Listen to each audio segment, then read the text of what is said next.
Autre anime qui s'intitule L'été où Hikaru est mort. Alors cet animé-là, sincèrement, ça a démarré très bien. Le premier épisode, je l'ai kiffé, mais ensuite c'est parti en cacahuète. Alors de quoi nous raconte l'histoire? On va suivre simplement deux lycéens, Hikaru et puis un autre lycéen dont j'ai oublié le nom.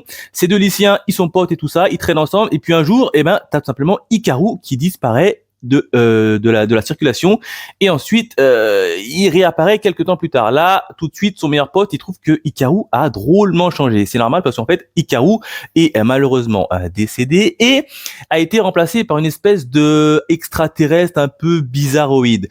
Et là, évidemment, son meilleur pote, il va s'en rendre compte et puis il va essayer de refaire sa vie avec lui comme si de rien n'était. Donc voilà à peu près le speech de départ. Et oui, je vous ai dit, le scénario il est un peu bizarre, un peu glauque.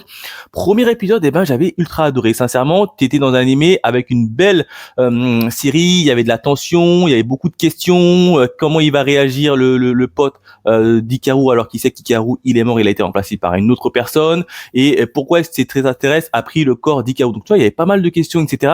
Le problème, très vite dans cet animé, c'est la lenteur. Ah, c'est le point le plus chiant dans cette série, c'est la lenteur. C'est long, que c'est long. Et j'ai tenu quand même à l'épisode, jusqu'à l'épisode 8. Je vais laisser 8 épisodes sur 12 pour voir où est-ce que tout ça va aller.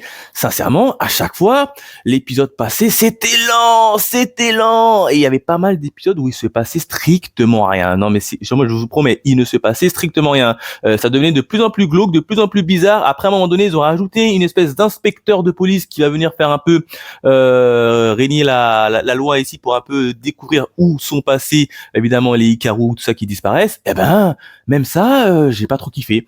Franchement, j'ai pas trop kiffé parce que très vite, l'inspecteur de police, à un moment donné, on le voit absolument plus pendant 3 à 4 épisodes. Donc franchement, j'étais grandement déçu. Notamment la sœur là du meilleur pote de Hikaru, la petite sœur, elle va plus à l'école, on ne sait pas pourquoi. Elle a décidé de plus aller à l'école, ça nous a jamais été expliqué. Donc gros dommage au niveau de cette série qui partait plutôt bien, une ambiance bien glauque, bien bizarre, mais c'est principalement la lenteur. Et des fois, c'est tellement lent que ça raconte strictement rien dans l'épisode et tu te fais chier. Voilà. Je me suis fait chier au fur et à mesure et j'ai fini par drop cette série. C'est vraiment dommage, parce que ça partait très bien. Beaucoup trop lent pour moi et j'ai décidé de drop cette série.